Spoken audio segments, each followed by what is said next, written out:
When companies write job descriptions, they're writing for mainly men in tech. Also, they're writing for younger people. Oh, we have ping pong, we have pool at our office. Those are the benefits. My community don't even care about that. What they care about is focused on how the company will support them in their career. So those are the signals that they're looking for.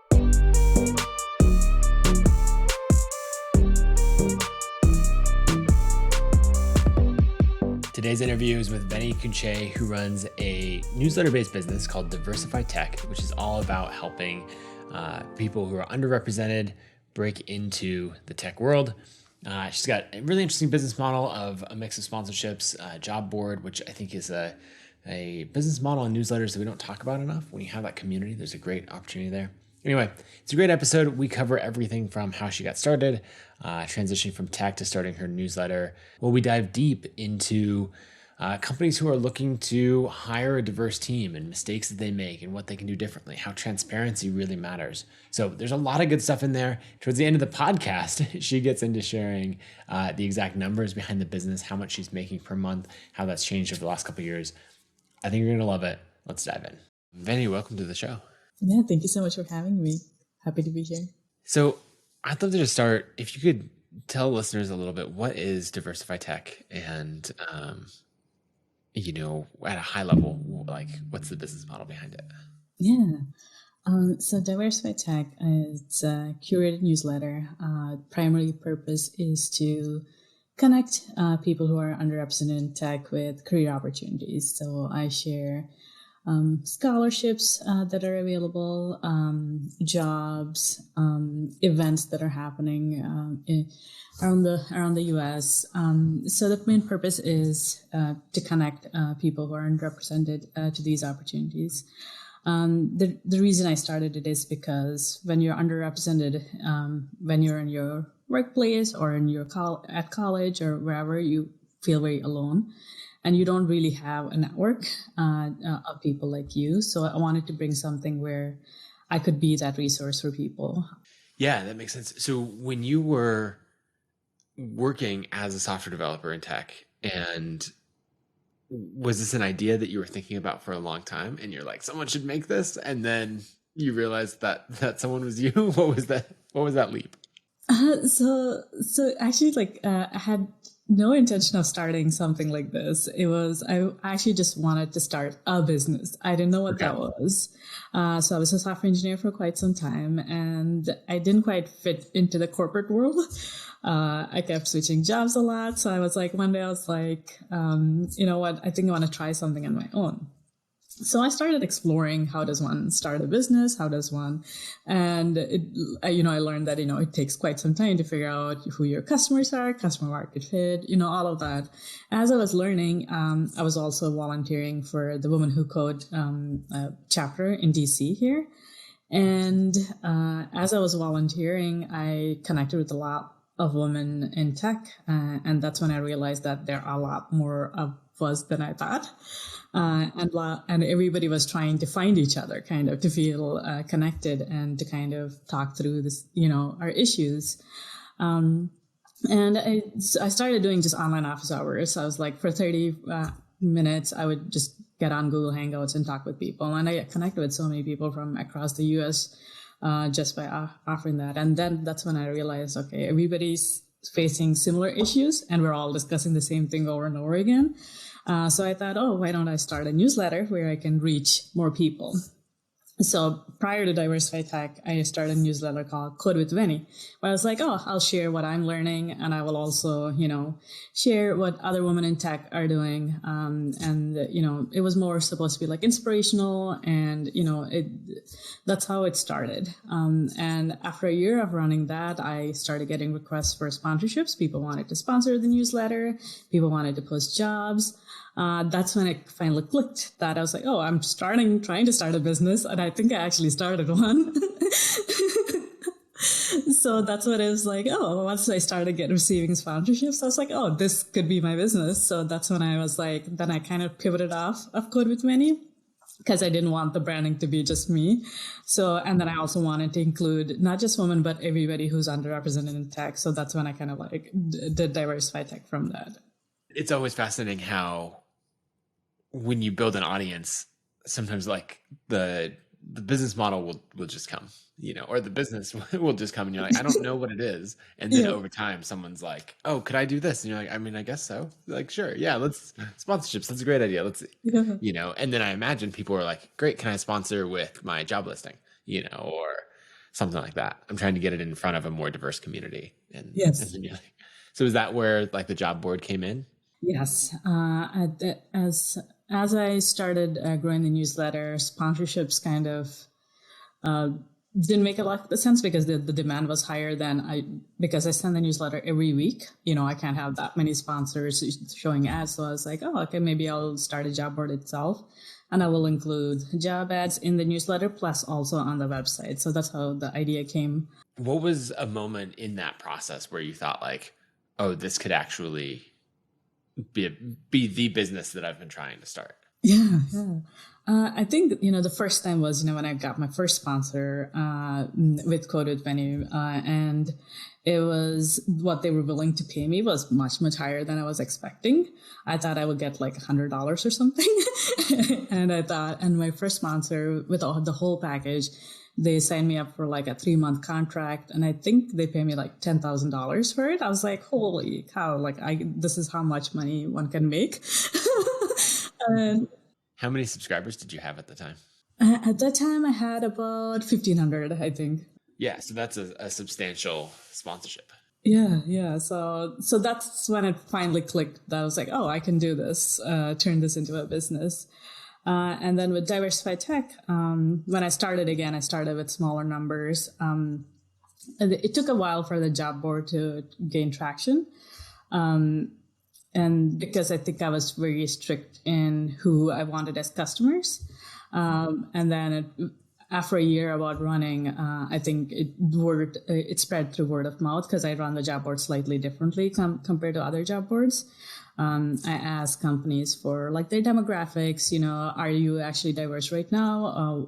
And also like, what are you doing exactly to, diversify your company? What are you doing to include people? So I asked all of those questions. So it took some while to get traction because I don't think people wanted to share that information at the beginning. But as time went on, I think people realized the strength in like growing a diverse team, and through word of mouth, the job board itself started growing. That's when at the beginning of last year, I quit my job. I was like, okay, I think I can run this as a business, and I wanted to focus on growth. And that's when I quit my job last year and started working on the newsletter and the job board. Nice. I'm curious for that different angle that you took on, I guess, asking each of the companies who want to post a job for like, okay, but what are you, besides paying money to post a job, what effort are you actually putting in? What progress have you made so far? Was that a hard decision, especially in the early days, or was it something that you're like, no, this is the way that, Diversify Tech's actually going to create change? Yeah. So it was a hard decision in the sense that when I got my first few sponsors, what had happened was I was sponsored by a company, on the surface, everything looked great. But then and they did hire somebody from my community. And then a few months later, I found out that this person, a woman of color who was hired by this company, was having a terrible experience at this company. And that's when I realized that, okay, I can't just pick whoever. Right. I need to do, because this had like a real life impact on somebody, just because, I chose to take them as a sponsor. And that's when I was like, okay, this is like serious. I need to figure out who I'm having as a sponsor. I think at the beginning, I didn't realize what that meant, by taking somebody as a sponsor, by having somebody on the job board. I was giving a message that this is a safe place for people who are underrepresented in tech. So I didn't quite understand that. But after that situation happened, then that's when I realized. So when I started Diversify Tech and the job board, I was like, I have to make sure, this sort of thing doesn't happen. I mean, I don't have full control over it, right? But I try my best not to have that situation happen again. Yeah, that's interesting because anything from your newsletter that you link out to or all of that, people take it as some sort of an endorsement, whether, it's not you necessarily signing on to endorse and love everything about that brand, but right, you have this trust and credibility, and your readers are like, well, she wouldn't have linked to it if it wasn't good, which kind of puts you in a hard place because you don't have necessarily enough information to make a full endorsement of a company. And so I like the way that you've done it with systems like for everyone listening, if you go to diversifytech.co and go to the job board, right, you call out specifically that it's remote, the countries that the company's hiring from, the salary, and a salary range. But so many people are just like, we'll share the salary when we get to the final interview stage. And you go through this whole thing and you're like, I was expecting a salary of 140,000 and now they're offering 110 because maybe they think they can get away with it, or whatever other thing. Or as you're applying for this company, I imagine people are like going to the about page and looking at a sea of 100 or 200 faces and going, what team would I be joining? Am I going to be the only one? And so I love that you call out specifically, there's 3 people on the team in this role. One is a person of color, one is a woman, and you've standardized that really well. So anyway, I'm a huge fan. Are there things that you tried to standardize in that listing that didn't actually work? Information that you tried to provide up front that, maybe you weren't able to? I think at the beginning I was a bit relaxed in the sense that I made all those fields optional. So when I made that optional, I realized that people just weren't sharing it. So that's one thing I did is like I made the salary required field. I made, the team members required field. So things like that. And I also made, asked them, what are you doing in terms of making a change within your company? So all of that over time, I actually made them required. And when I did that, I thought I would get less and less customers, but it turned actually I ended up getting more and more customers. And then also people started sharing that information willingly, which built trust in the community, which means they, spread the word out more. So it worked out in both ways. So standardized in the way that I'm a little bit strict in what I ask. I like that. Well, it makes for a more unique community and a more unique product that, that you're putting out there, because someone can scroll through that and you're effectively saving them a bunch of time, because they were going to jump over to the about page and try to piece together some of this information. And so you did it for them. So I like that. We'll come back to the story of growing it and all of that. But while we're on the topic of, diversity in tech and all that, I'm curious, what are some of those signals that, job seekers from underrepresented minorities pick up on in the job postings? And maybe on the other side, what are the things that you look at when you see a listing and you're like, oh no, what are you doing? And then maybe some of the things that you really celebrate and see okay, this company is putting out a great effort. Yeah. I think people who are underrepresented, they kind of want to know what they're getting themselves into, kind of. So that's why I asked the demographics. Because some people, maybe they're used to being the only person on the team and they're fine being the only, minority on the team. But they know that information up front instead of going through the whole interview process. And some people are very strictly I will not work for a team that is not diverse. But so they get that information up front. And in terms of job descriptions, people do want to know kind of, I think traditionally when companies write job descriptions, I think they have, they're writing for mainly men in tech, specifically men in tech. Or they also might think they're writing for younger people. I don't know. That's what it seems like. They're like, oh, we have ping pong or we have pool at our office. Those are the benefits that they list. And like my community, like a lot of them just don't even care about that. They don't care if you have food at the company, at the office, or if you have, if you do happy hours, like they don't care about that stuff. What they care about is like, how much paid time off, how much maternity leave are you going to give? Are you going to support us in our career? Like, is there a stipend for learning, learning for coaching? So they're more focused on, they're trying to get idea of like how the company will support them in their career and as them as a person. So those are the signals that they're looking for.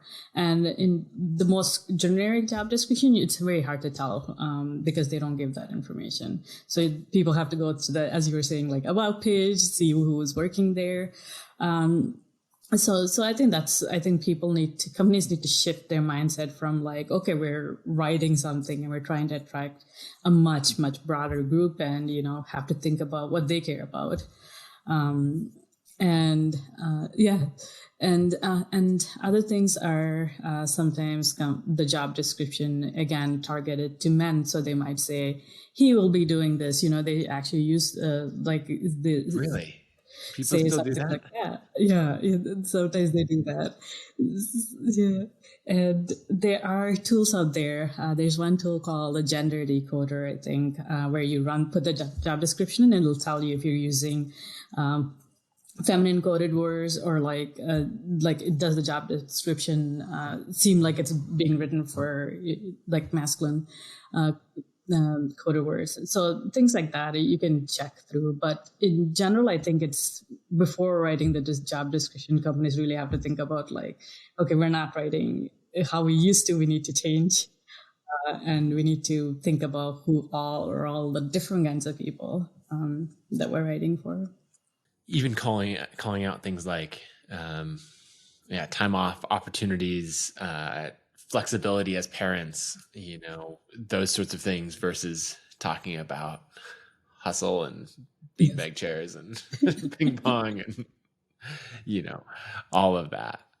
Yeah, I forgot to mention on top of that, as we were saying, salary is very important to have too on the job. I've been seeing more and more companies do that, which is awesome. Because depending on the location and what people are shooting for, if it doesn't fit, they can choose not to go through the whole interview process, only to learn later that the salary doesn't match them. And other things, I started asking companies like what their interview process is like. That's been a big thing because my community has basically told me that if they do whiteboard interviews, just don't have them. So I actually made that a guideline. I was like, if your company does whiteboard interviews, I'm sorry, we're not a good fit because nobody's going to apply to it. So that's been another thing to kind of share what kind of interviewing that companies are using, because based on that interview process also can make it exclusionary to certain people. For example, I've never ever done well on whiteboard interview. I'm somebody who cannot think right on the spot. I'm somebody who has to think, process, and then I will come up with an answer. So anyway, and then there are take-home exams which can be which can take quite long for some people, and they can see on the job board if it's something that will take them hours, they'll probably choose not to do it. Things like that. So for companies also have to think about like their interview process. What are they, who are they making it easy for and who they might be excluding?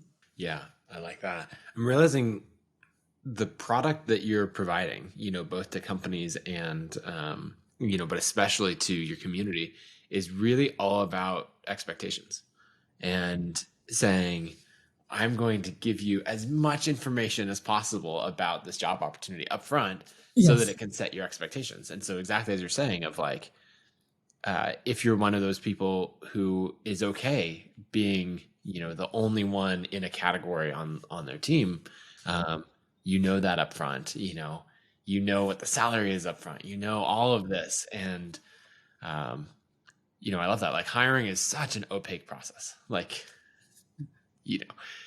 And from our side, we try to make like run our hiring process as best we can.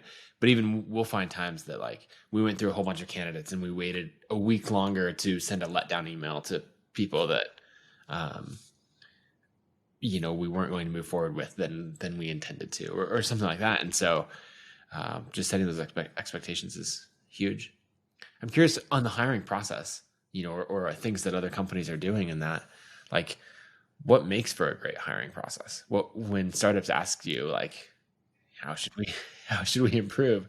What are the things that you point them to and make sure that they want to change so that they can have more success? Yeah, I think, as you were saying, I think transparency is one of the most important things because there's a lot of stress and anxiety involved when people are interviewing.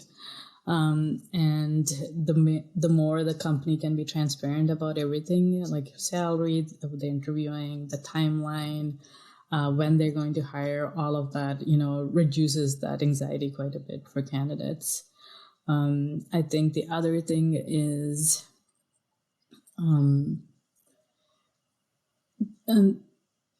I think a lot of people also want feedback too, if things didn't work out.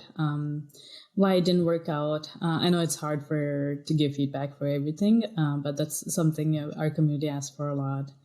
And one of the things that I hope companies move away from is kind of like the culture fit interviews that they do. A lot of underrepresented people in tech think of culture fit as interviews as a way of basically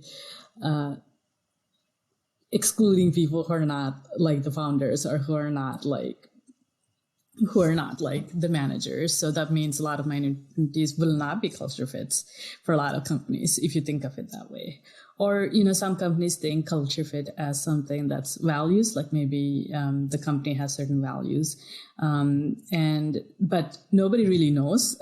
So the interviewer thinks one thing, the founder thinks one thing, the manager. So they all have different views of what culture fit actually means.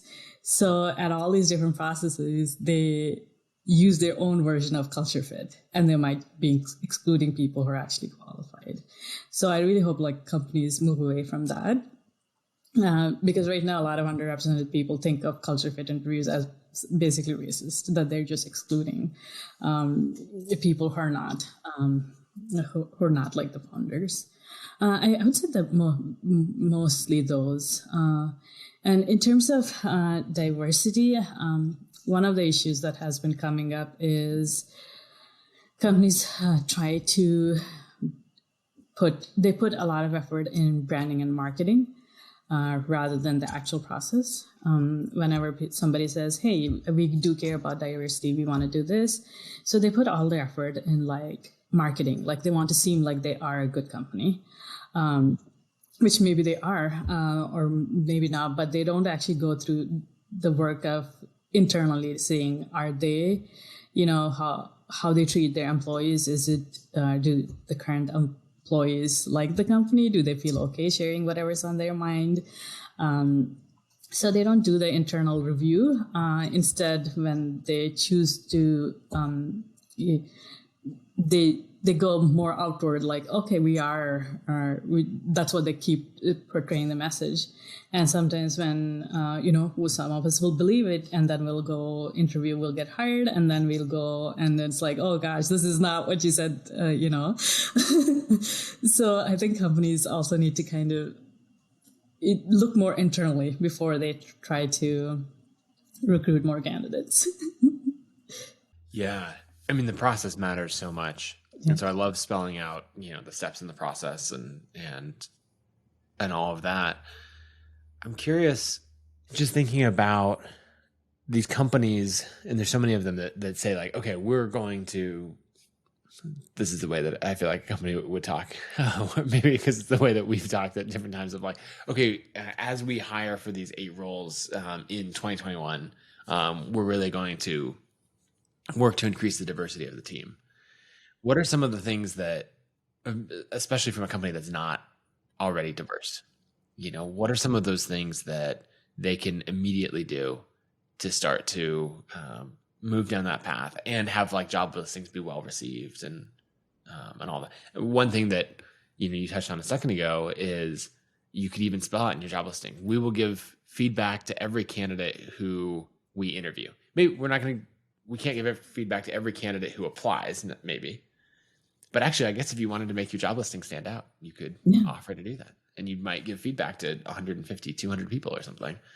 What are some of those other things that companies could do when they're really just starting that journey? Yeah, I think first, making connections with communities. I know like some companies, will have connections with different types of universities if they're hiring for college grads, or they'll have connections with meetups or organizations. So similarly, I think they should diversify that.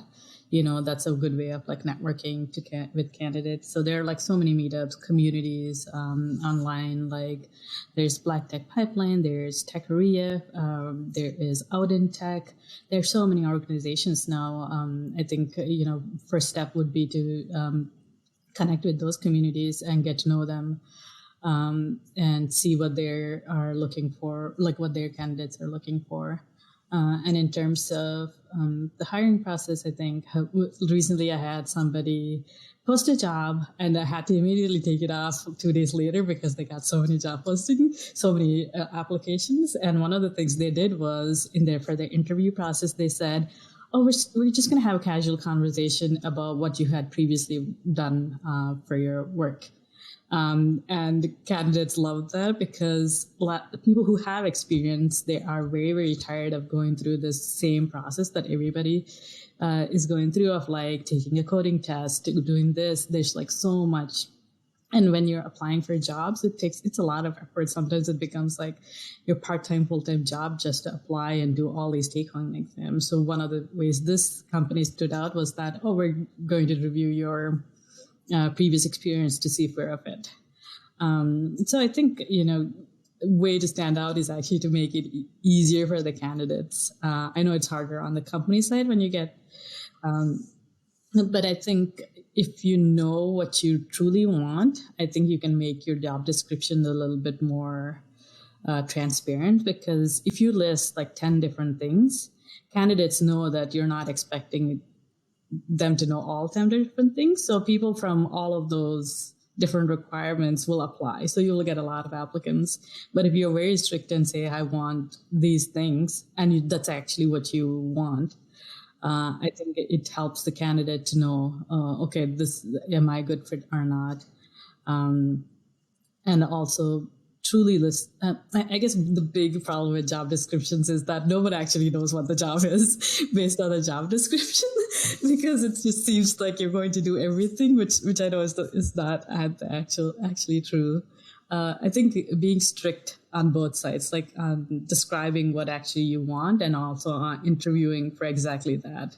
Yeah. And so one thing that I hear in that is a level of transparency, like we talked about before, but also saying that as a company, you're willing to take on some of that work, right? Because in a lot of interview processes, the company is getting hundreds of applications. I think for a typical engineering role at ConvertKit, we get between 200 and 300 applications. And so it's very easy to fall into this habit of like, okay, we have really limited time. So how can we screen the candidates and put as much work on the candidates as possible, so that it saves our time as a company. And so if you're trying to stand out, what you're talking about is like, no, we'll actually take on more of that work. We'll give resumes a detailed review. We won't put you through the same canned process of like, let me ask each person these same exact 5 questions and all of that. And instead, you'll jump on a call and be like, hey, it's great to meet you. Like be conversational, personable, and just be like, let me learn about you, in a genuine conversation rather than like this sterile, formal interview process.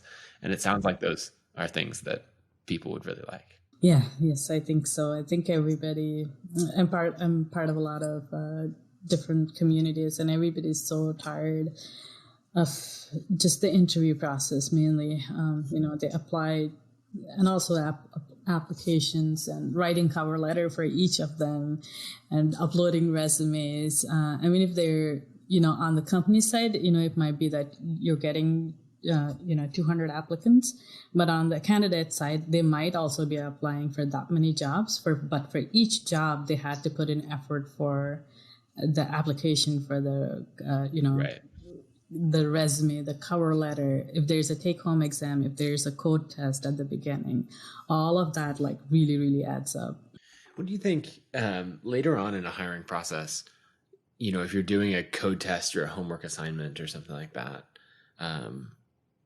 One thing that we do at ConvertKit is we do have that project. I think it's capped at 5 hours, and I'm trying to remember the exact details. I think it's paid at $75 an hour, which is, not like an incredible, rate for anything like that. But we're trying to demonstrate like, hey, this is the time that you're putting in. This is yeah, that's great.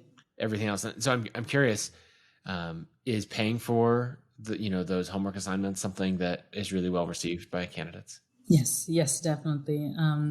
I just got an email this morning from somebody saying that they went through an interview process and they didn't know about it, but they did get paid for the take-home part. And she said that was really nice of the company. So yes, that definitely helps if you do take-home exams, and take-home tests. And another thing is when there are take-home tests, some companies are making it a little bit too much. Like sometimes some of these, they take like a whole week to work on the project. So if you're applying to a lot of job, working on a take-home project for like that will take 40 hours.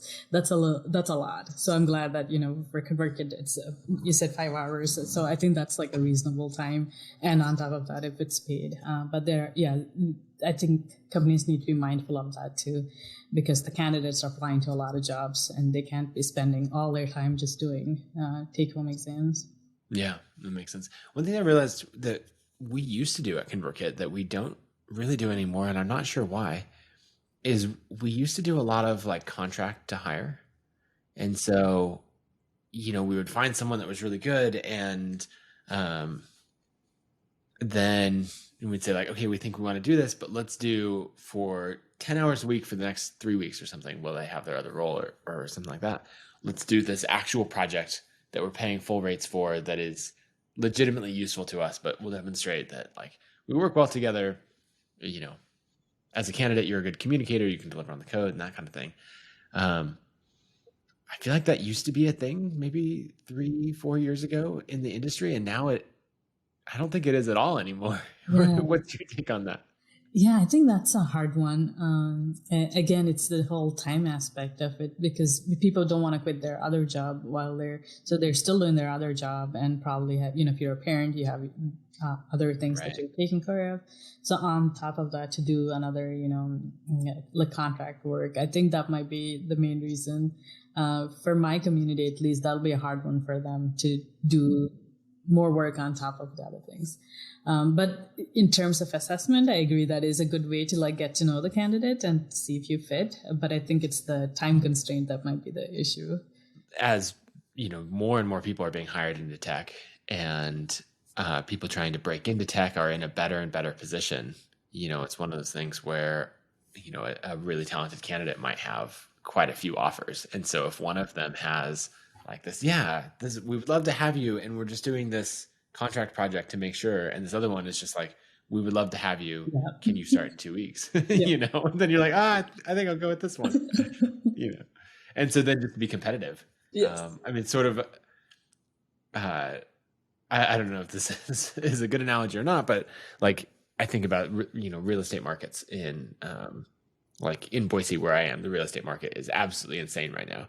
And so it is 100% in the seller's favor right now, and that'd be the same thing where in tech, the job market feels to me to be very in the candidate's favor right now, which is amazing, because then it's going to bring in, salaries keep climbing and everything else. Yeah, I've been seeing a lot of like really high salaries lately, which is wild. I do want to add that it seems to be candidates side if you're like more on the senior side, though. Unfortunately, for like entry levels and people who are trying to get into tech, it is highly competitive for them. There are, Yeah. especially because companies just don't seem to be hiring anybody on the entry level side, which makes it hard. And in the past few years, like boot camps, all of these, like whole lot of people have generated lots of people who want to get into tech, but because there isn't that much demand for entry level positions right now, there's ton of people who are still looking for their first job. So on the people who are trying to enter tech, it's unfortunately it's pretty hard for them. And for people who are underrepresented, I know some people who've been looking for a job for like the past 2-3 years, and they still haven't found a job. And when an entry level posting does open up, it's just like they get so many job applications that they have to like close it off right away. Yeah, it's hard. So it's like, it depends on where you're in your career. Like for the beginners, it's definitely hard for them right now. That's interesting. And I'm thinking about the entry level positions that we've posted, and you're absolutely right. They have 3-4 times the number of candidates that a mid-level or a senior position would have. How do you think companies should balance that, right? Because obviously the company's trying to, they have their goals. They're trying to ship software on the schedule. But then at the same time, building a diverse team, it's not just in background and all of that. It's also in skill set and level of, how experienced is the team? What new perspectives are they bringing in, and everything from there. How do you encourage companies to think about hiring, entry level to all the way up to senior, and the mix that they have on their teams? Yeah, I think what's happening right now is that most companies are hiring mostly like mid-level or senior. Like when I first started the job board, all the roles that I was getting were only senior roles.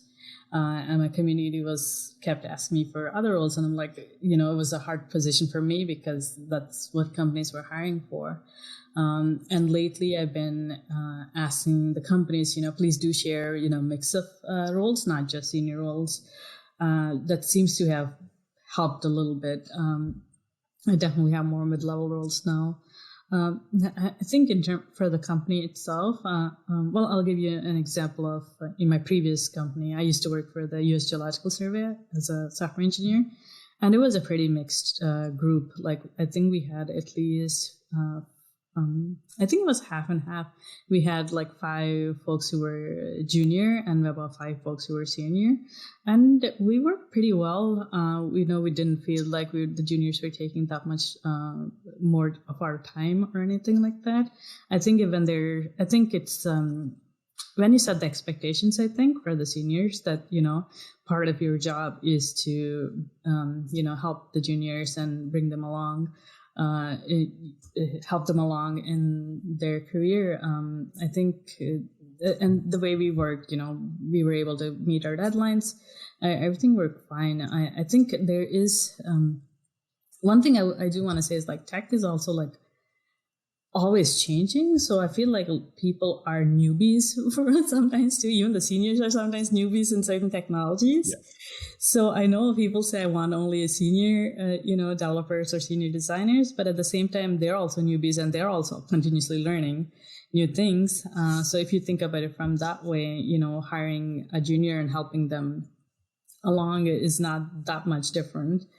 So I think, I know companies, they might be looking at the bottom line too, but in terms of like diversifying, I think if you want to, include more underrepresented people, I think it has to be from all levels.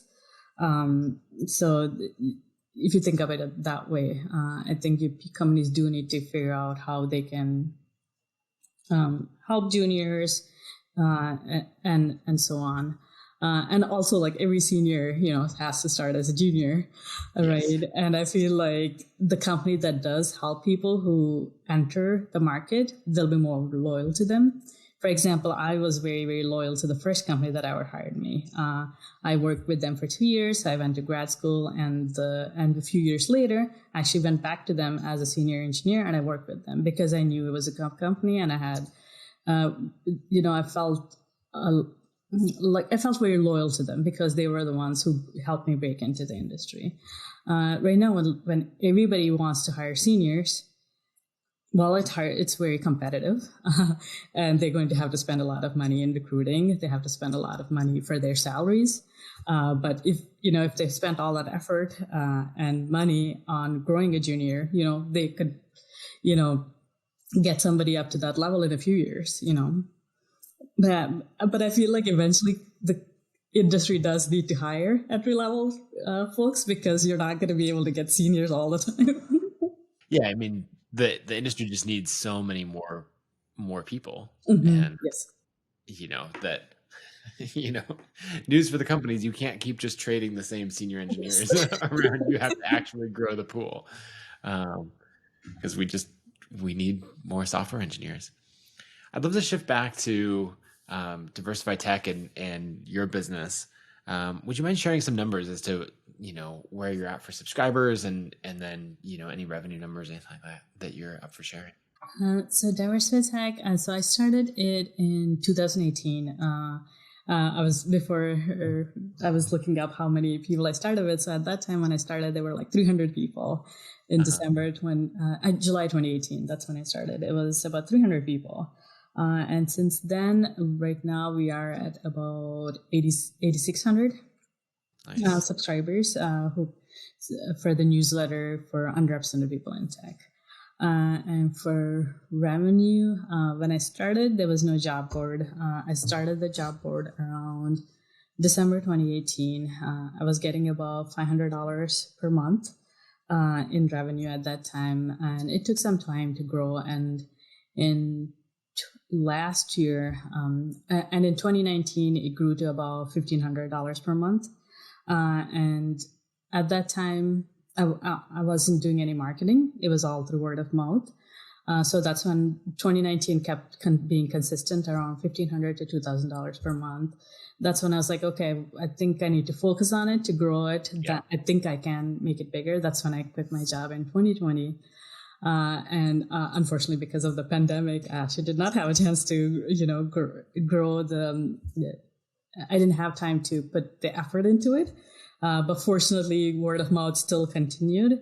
And in June of last year, it actually doubled the revenue jumped up quite a bit. I started making about $10,000 per month, June of last year. And right now I'm averaging about $17,000 per month in revenue this year. Nice. Yeah, that's fantastic. Yeah. It's I've had a few spikes here and there, but that seems to be how it's going now. And so, is that or how is that split? Because you have Patreon, you have the job board, you also have sponsorships. Is most of that driven by the job board? About 80% of it is from the job board, and then sponsorships I haven't been taking as much lately. But sponsorships are about 10%. And Patreon, I actually didn't include Patreon in the numbers I shared, but right now I get about $1,000 per month through patrons. Nice. So that's a solid baseline for, expenses for running the newsletter and all of that. Yeah, that's good. What do you think about different ways to monetize the newsletter? There's so many different people do paid newsletters, people do sponsorships, they sell products, everything else. You've settled on your main product being the job board. Were there other monetization things that you've considered, or, and I guess this makes it a broad question, but just if someone's coming to you and they're like, hey, I'm going to start a newsletter, what would you say to them about how they should monetize it? Yeah, I think, it totally depends on their audience and, what the topic is. I know lots of newsletters that are similar to mine. They have paid version of it, or they have a community. So one is paid version, and which gives them some extra bonus content, or they have a separate community, and they charge for being part of the community and for extra perks. For me, that didn't quite fit with my team and my audience, because one of the things I'm trying to do is connect them with opportunities, and I don't want to create any barriers for people. So that's why I didn't want to go the membership route, so I don't actually charge my members for anything. So the newsletter itself is free. So that's part of the mission to help, not to help them, connect with opportunities. So that's why I didn't do that. But whereas for me, mine's kind of like a two-sided marketplace. So I have my users who are underrepresented in tech, and then I have the customers who are trying to reach this audience. So that's why for me it made sense to go towards the other side of it. So companies who are trying to advertise. So initially sponsorship is where what I wanted to do. But it became a little bit tricky for my audience because sponsorship usually goes more towards branding and marketing. And I didn't know if that's what I wanted to do. I wanted companies who are actually doing the work versus who want to make it seem like doing the work. And it becomes very, very tricky. So that's why I've been reducing sponsorships a little bit because I have to do a little bit more digging and I can't always find the information I need. So job boards, it's more like the companies are themselves applying to be on the job board. So I made it a little bit more strict. So that's why the job board, I feel like it goes in theme with my audience. Right. So for me, the job board has been working out. And also do ads. So other idea is to just do any kind of ad in the newsletter. So I do have ads like, sometimes boot camps want to share that they're opening up applications, or there is a event that is looking for more speakers from a diverse group. So they'll share their call for proposal and they'll do an ad. So yeah, those are the things I've been doing is, the job board, some sponsorships, some ads. And for other folks, depending on their audience, like paid memberships, I've been seeing a lot of folks doing paid newsletters, and then the communities. Yeah, it's pretty cool. Like when I started, there were barely any newsletters. Now it's just like there's so much going on, and it's cool to see all the different things that people are doing. Yeah, well, one thing that I really love about what you said is the mission driving the business model, because you're absolutely right that you could have, there's a lot of different groups involved, right? There's the candidates, there's the members of the community, there's the companies who are hiring, there's the boot camps and all of this. And you could try to build a business model where you're making a bit of money from each group. But when you're saying like, no, my whole mission is to get underrepresented people in tech. And so there can't be any barriers on that side. Yes. Over here, you have all of these companies that have initiatives. Some, like you called out, are purely marketing, and others are real genuine efforts to build a diverse team. And then it's like, great, let's find a way that they can fund the business, that they can pay for it, because they're the ones who are going to be paying out large salaries and everything else. They have the budget for it. So from a mission side, let's have them pay for it. And that's perfect. I love that. And I think for a lot of newsletter creators and just business owners, when you're looking at all these different opportunities and trying to decide, should I go this way or that way? And it's just like, what matches the mission? And let the mission be the thing that decides the business model. That's good. What's working for growth? You mentioned, you're approaching 10,000 subscribers on the newsletter. Where are those subscribers coming from now? And what are some of those other things that are working to bring in new subscribers? Yeah, all of it has been through word of mouth, which has been amazing. It's been mostly word of mouth, and some of it through Twitter. So I guess word of mouth on Twitter it has been the largest way we've been getting subscribers, and I've been trying to think of more ways to kind of grow it, to kind of increase the growth rate a little bit. I haven't found anything particular yet, but right now I'm trying out a referral program because word of mouth is what is working. So I wanted to make it easier for people to share and refer more folks. So that's what I've been working on now. And I've been also getting requests to kind of make the newsletter for more groups.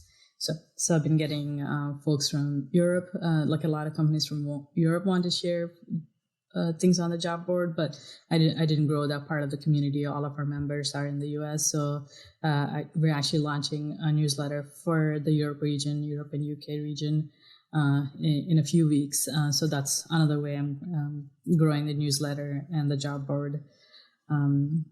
Yeah, depending on how that goes, maybe cover more regions around the world. Yeah, that's what I've been doing now. Do you have a team, or is this all you? What's the process behind the scenes? Yeah, when I started, it was all me. I have somebody I have a contractor who helps me with some of the data entry stuff, like all the things I collect. She helps me, put them into our database, and they show up in the newsletter and the website. So I have somebody like that. And for the Europe one, I didn't want to take that up on my own. So for the Europe one, I'm working with somebody who I partner with somebody who she's going to be running the Europe newsletter. So right now it's just three of us. Yeah, it's amazing what you can get done with a small team. And then it's also amazing how much, an additional human coming in to help makes a big difference.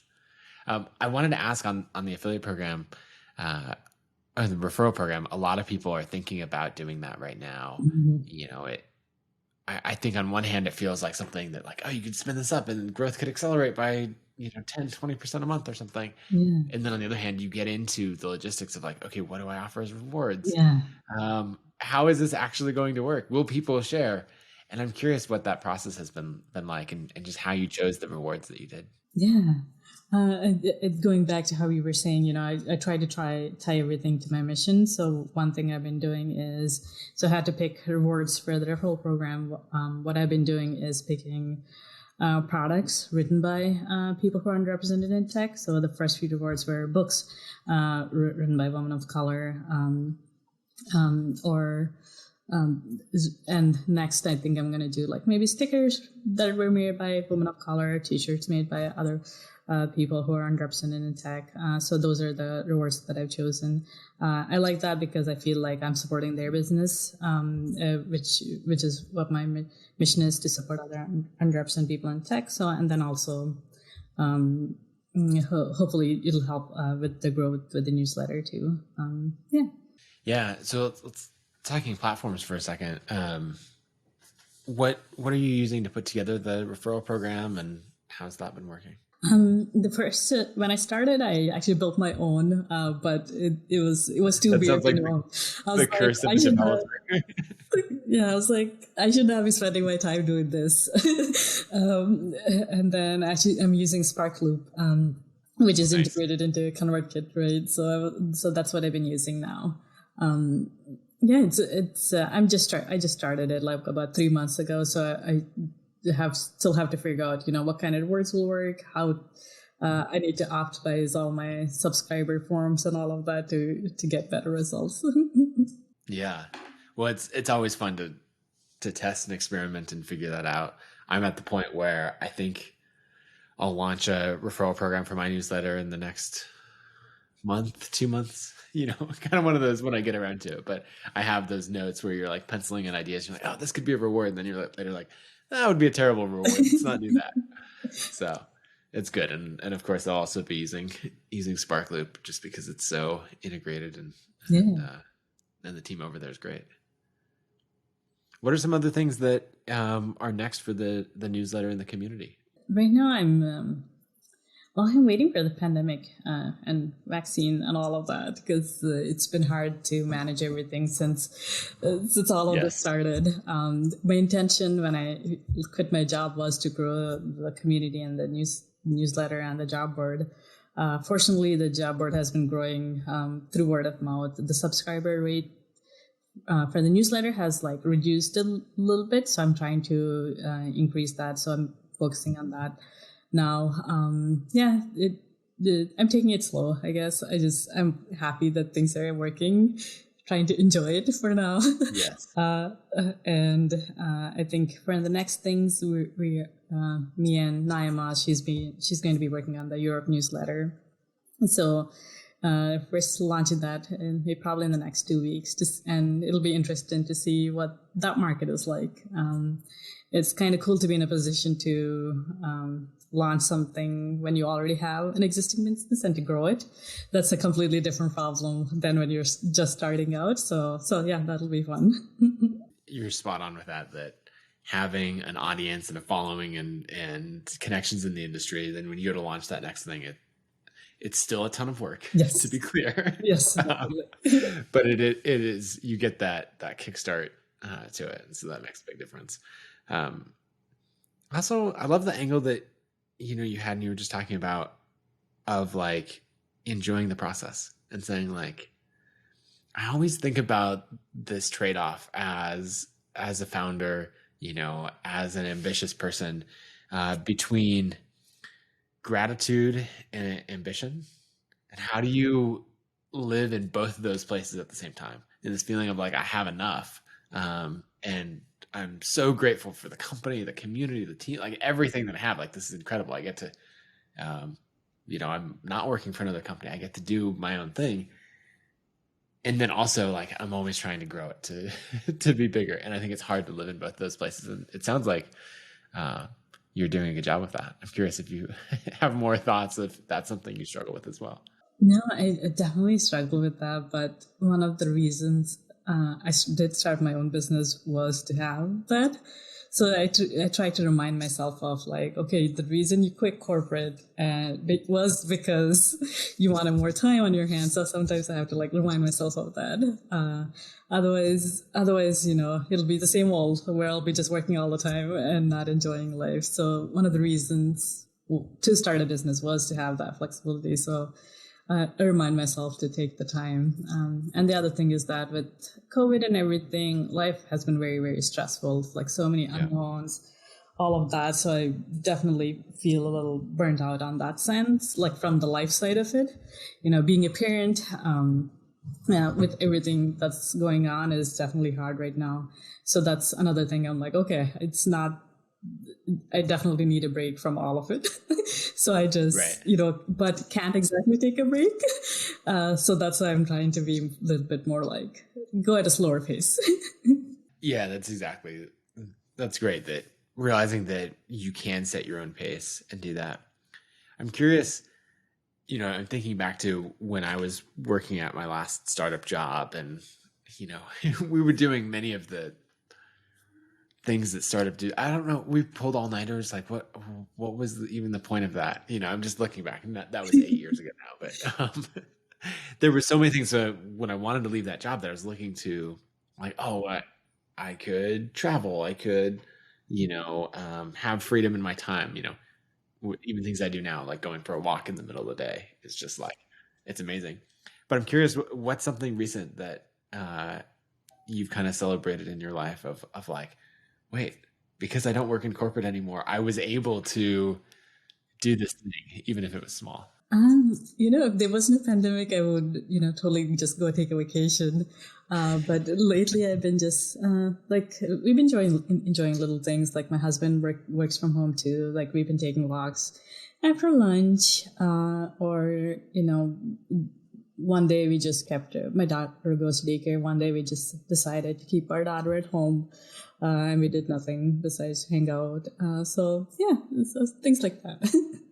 Well, I think that's such a good reminder that even in all of the growth and hustle and everything else that we do for our own businesses, realizing that like, okay, take a step back. Remember why you decided to be your own boss. Yeah. That's funny. I actually think about if you would write your own job listing, for Diversify Tech, you're like, now hiring a CEO and all of that, or whatever role, you're like, wait, would I be a good boss? Do I treat myself, well, or am I like, no, you have to be hard driving and get all of this done. So, but it's just a good reminder that as a founder, as an entrepreneur, like you are the boss, and like treat yourself well, treat your employees well, even when that key employee is you. Well, thanks so much for coming on. I've loved this conversation and learning more about the inside of your business, and especially thank you for sharing everything about, how to build diverse teams and the mistakes that people make. Why don't you tell people where they should go to follow you online, subscribe to the newsletter, support what you're doing and all of that? So I'm on Twitter a lot. I'm at Veni Kunche. That's my handle. And for the newsletter, if you go to diversifytech.co, you'll see a subscribe button and you can. So if you're underrepresented in tech, you can sign up for one of those newsletters. I also have one for companies and for allies who want to understand diversity more. So that's one's called the Business and Ally newsletter. So you can sign up for that one too. That's perfect. Well, thanks so much for coming on, and we'll see you around on Twitter. Sounds great. Thank you so much for having me.